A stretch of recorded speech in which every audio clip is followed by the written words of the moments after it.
Hello everyone, and welcome back to Cello and Then Some. So, today is a very exciting day as we are now putting the bow to the string of the cello. But we have a few things we have to go over before we begin. So, the first things first, we want to make sure our bow is tightened. Remember the magic number, 3. And just like that, I have roughly a pencil width from the hair of the bow to the stick. Now mine's a bit on the looser side, so I'm just gonna give it a little bit more, just a half turn. So I had 3.5 today until my bow is tightened nicely. Now I want to go over rosin.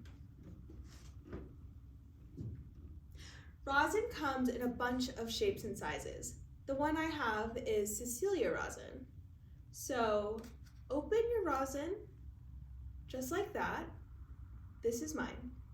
And to rosin our bow, we put the hair on it and give it a few swipes. We don't need much rosin to get it to work. Now, if your cello's brand new, your bow might be brand new and there may be no rosin on it. Good way to test. If 0 sound came out, it means there's no rosin on the bow. If something came out, you're all set. So after I did 2 or 3 strokes of rosin, I put my cap on and I put it down.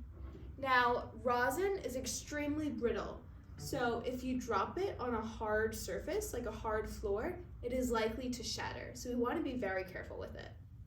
Now, I know we just sort of played one note, but we're going to go into a few more specifics. Remember the steps of making your bow hold. Shake it out. Flop on top. Plop your fingers into the right place. Make sure we have 3 equal spaces right here. And a nice flexible thumb on the back. We want to make sure we're not holding our bow in our fist. We want our bow hold to be relaxed and able to move it around. I do want to say be careful doing this because we don't want to drop our bow onto our cello. Now, when putting the hair of the bow to the string, we want to be careful of a few things. I am going to use my cello hand, my left hand, to help me set up properly. So my shoulders did not come up as I put my bow on the string. They're staying nice and even. My elbow is pointed down towards the ground, not out to the wall. And I'm making sure my bow hold is all set in place. We want to put the stick of our bow, we want to put our bow equal distance between the fingerboard and the bridge. We don't want to put it here, and we don't want to put it here, but nicely in the middle. Now I'm going to use my left hand to help me pull the bow across the string. I would recommend using the D string to start.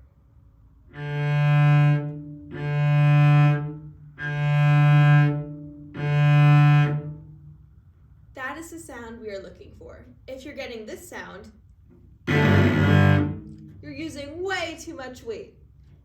Vice versa, if you have this, we might need to put a little bit more energy from our hand into the string. As we pull the bow across the string, we want to pull it as straight as possible. If I pull it like this, it's a very fuzzy sound. But if I put it right in the middle and pull it straight, we have a very full sound. So I would recommend pausing the video and just pulling it across the string like this a few times.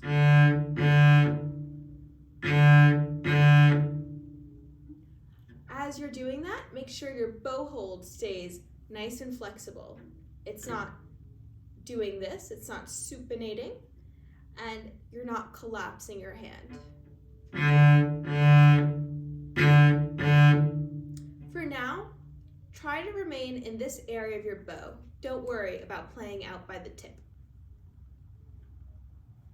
Now we're going to go over a new rhythm. As you can also see, I took my hand away, so now I'm just using my right hand, my bow hand, to play on my cello.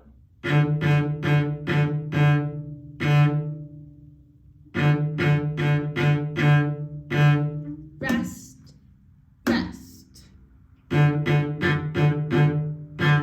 Rest, rest.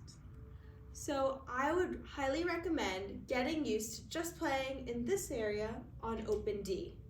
And as we are playing, you can use quarter notes or just even sounds of bum, bum, or play Mississippi stop, stop on our string. Mississippi stop, stop, rest, rest. As you're going through this, make sure you're pulling a nice, beautiful tone out of your cello, and it's not too crunchy, and it's also not too helium balloony, but nice, full cello sound. All right. Thank you for joining me today on Cello and Then Some, and I hope to see you next time.